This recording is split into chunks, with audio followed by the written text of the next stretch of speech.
உங்க ஊரு சிறுவாணி தண்ணி மாதிரி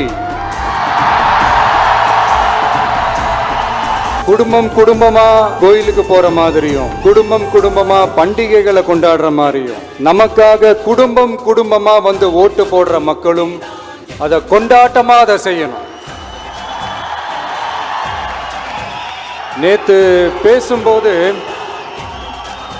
இந்த மீட் வெறும் ஓட்டுக்காக மட்டுமே நடக்கப்படுற ஒரு மீட் இல்லைன்னு நான் சொன்னேன்.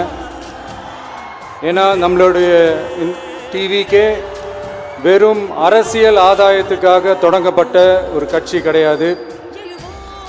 சமரசம் என்ற பேச்சுக்கே இங்கே இடமில்லை. But at the same time இதனால் மக்களுக்கு ஒரு நல்லது நடக்குது அப்படின்னா எந்த ஒரு எக்ஸ்ட்ரீமுக்கும் போய் அதை செய்யறதுக்கு நாங்கள் தயங்க மாட்டோம்.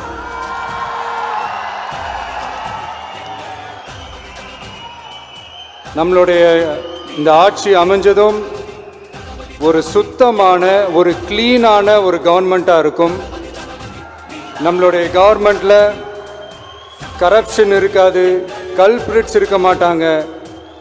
அதனால எந்த விதமான ஒரு தயக்கமும் இல்லாமல் தைரியமாக நம்மளுடைய பூத் லெவல் ஏஜென்ட்ஸ் மக்களை போய் அப்ரோச் பண்ணுங்க.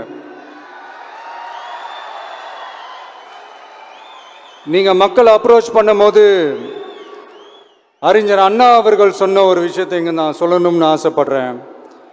மக்களிடம் செல், மக்களிடம் இருந்து கற்றுக்கொள், மக்களுடன் வாழ், மக்களுடன் சேர்ந்து திட்டமிடு, மக்களை நேசி, மக்களுக்காக சேவை செய்.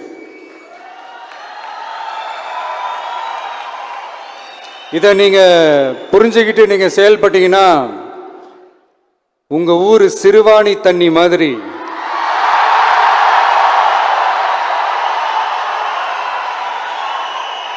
அவ்வளவு சுத்தமான ஒரு ஆட்சியா இது அமையும்.